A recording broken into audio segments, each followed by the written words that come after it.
Cruella, Cruella. That's not the movie we just saw. Oh, what I meant was, hey everybody.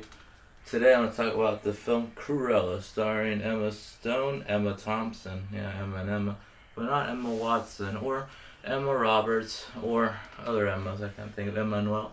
Sex with Ghosts, a movie I saw in Mexico on TV because it was sexy. I guess I don't know. I thought it was porn. I thought it was porn as a kid. I didn't know what porn was. It was actually like softcore stuff, but I thought it was porn. Anyway, so yes, this is the new live-action Disney remake, and let's say this is probably the most creative one I've seen so far. Out of all the ones I've seen, because I've seen Cinderella and all the other crappy ones, but this one I actually enjoyed it quite a bit more than the others. Why? Because it was literally, like the Wikipedia says, a comedy crime movie. It's like if Guy Ritchie directed a fucking Disney remake. Like, what the fuck? What is this? So yes, what is Cruella? It is basically Disney's answer to the Joker, making a 2-hour movie about a villain who was sometime in the 70s, I think, judging by the fashion, judging by their song choices.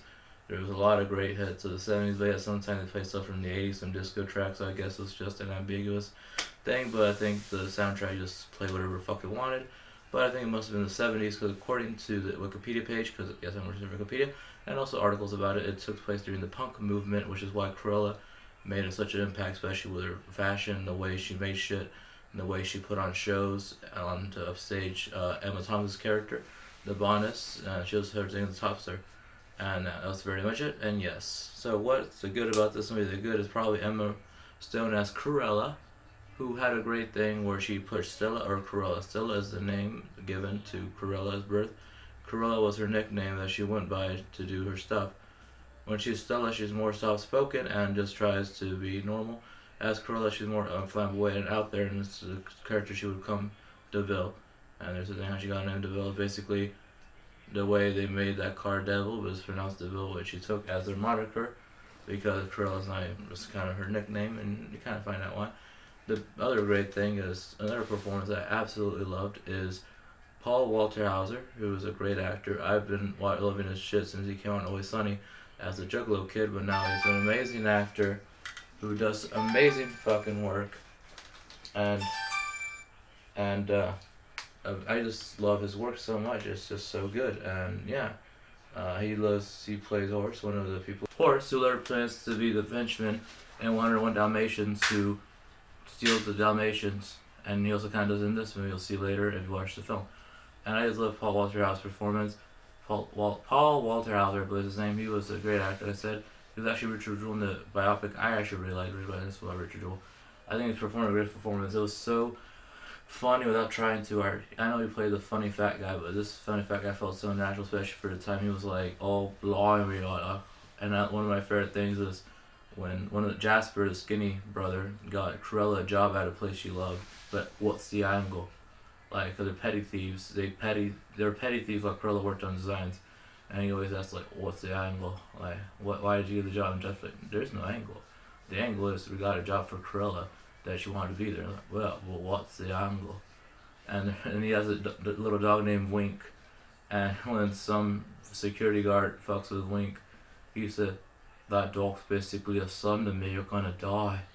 Of course, he's not as strong as he thought he'd be, so he wasn't able to beat up the guy. But it showed how much he really loves dog Wink, which I love. Any character that loves a dog so much, he'll let her fight for is good for me. Another great, I literally loved Artie, who apparently is the first gay character, original Disney character for their live action movie. He was openly gay. I mean, you could have fooled me. I thought he was just very flamboyant. I thought he was a David Bowie type because he dressed like David Bowie back in the era, like in Labyrinth or Ziggy Stardust back in the day. The big hair, platform shoes, little makeup on the eye, kind of like a tear. I loved Artie. He was so cool. I mean, just the fact how him and Cruella got so in love, not in love, but they went so well with each other. She says it. I think he literally fucking just said yes to her when she wanted to create a fashion label, and probably was his dream because he worked at a secondhand shop where he sold secondhand dresses and clothes, but he thought they were really cool because he sold stuff that was probably not even around because he sold like a 60s dress that was like a spring edition, or what they call spring sale, not spring sale, but a spring collection, so it's called. And he sold that to Cruella, which Cruella used to get up on the Baroness, who was her arch nemesis in the movie. And there's a lot of twists. The movie started out kind of weird. It started out like a real Disney movie, like little girl gets born, she has weird hair. Mom tells her don't be weird. Her name is Estella, not Cruella. She acts up in school, and then there is literally like manslaughter. I don't know if it's fifth degree murder, but it turns out that someone did kill her mom with dogs. So that person didn't actually push the mom off the cliff. The dogs did, but she was pretty much culpable. So I'm pretty sure it falls under manslaughter. I don't know about first degree murder. Probably not premeditated murder because it came out of nowhere. Basically, Cruella was running and the dogs were chasing after her, but the person kind of signaled the dogs to the mom, and the dogs pulled them on off the cliff. And yes, this is a Disney movie, so if you see a supportive mom in any Disney movie, just know they're probably gonna die. And yeah, that's pretty much how the whole callus of the movie happens. That's how Cruella ends up in London, meets up with Jasper and Horse, who become her best friends and her literal family, because she really has no family. And of course, Mark Strong's in the film. Mark Strong is an amazing actor. When I saw the credits that said Mark Plack was a producer, or was it Mark Plack production? I don't know if that's the name of the actor, or the actor producer. But if I saw, I heard, yep, Mark Strong's in this. And when I saw him, I thought he was gonna have a bit part in the beginning, because this is the beginning. Cruella is much younger, and Mark Strong's about the same in anything, but there is a flashback with him with hair, which is a little weird. But it's just so long ago that yeah, he would have hair. But yes, Mark Strong is amazing in his role as John, as the most loyal butler of the Baroness, the main villain in this film.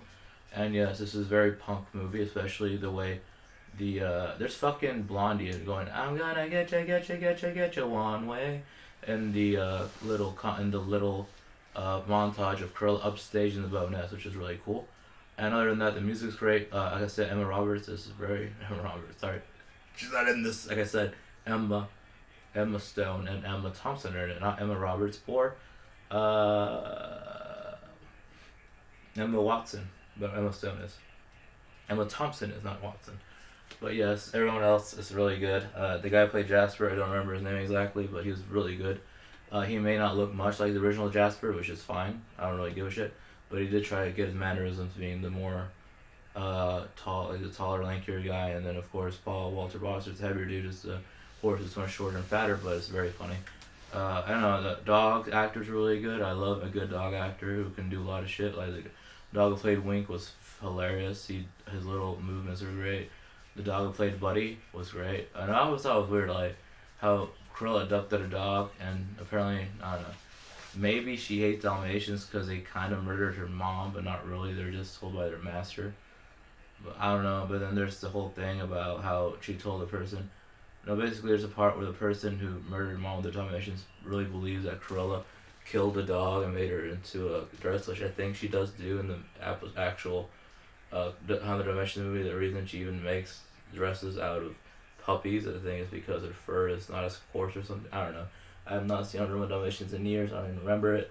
I quickly read up on it, saying that Cruella makes the fur dresses because their fur isn't as coarse and it's a lot easier. I don't know.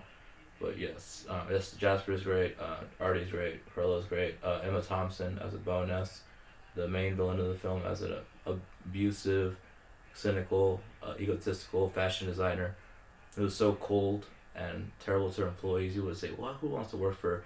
But it's kind of like the kind of person that people work for because she's so demanding, and she's the kind of boss that will tell you every single thing that's wrong with your work, but never once, if you do really good, says good job. That's the kind of boss that Emma Thompson plays. And that's the boss who Stella works for at the beginning, when after she gets fired from her crappy store job, and then the lady, the Baroness, saw her store display that she made while she was drunk overnight and just spattered everything and hired her on the spot. And there's a great twist that it kind of makes you realize why they're so similar in their style and the way they act and how genius they are when it comes to fashion. A plot twist that will show their true intentions of Cruella's mother and why basically she made her hide who she is, and that's about it. The thing is, this is way too fucking long. This is a 2 hour and 14-minute movie with like a 3-minute credit sequence, so it's like about 2 hours and 10 minutes really. It did not be that long. I felt the climax happen in the middle, and then after the second climax there's still 30 minutes left. I'm like, what the fuck? The only thing that made me actually not want to fall asleep is because I have my girlfriend next to me. The only reason I watched is because my girlfriend's mom said, "Want to go see Cruella?" I'm like, I got nothing better to do, and I already spent a whole day with my girlfriend. I'm gonna spend the whole night with her too. I just say goodnight and leave. So yeah, I watched Cruella with my girlfriend. That's the reason I probably stayed awake as long as I did, because I was zoning out halfway. Because I felt the movie should have ended at least half hour, 40 minutes before it actually ended. Because over 2 hours long. This is the origin story of Cruella de Vil. It should not be over 2 hours long. I understand Joker's being 2 hours long because Joker's very mysterious. Cruella de Vil, we know pretty much how her. She's mad. She's a little bad. She's a crazy fashion designer. Why do we need a 2 hour movie about that? But anyway, it was enjoyable for the most part. First part was kind of iffy. The middle was amazing, and then it just ended 32 minutes or 30 minutes longer to shit. Anyway, that's what you enjoyed. I hope you enjoyed the video. Remember to like, subscribe, and I'll see you all next time.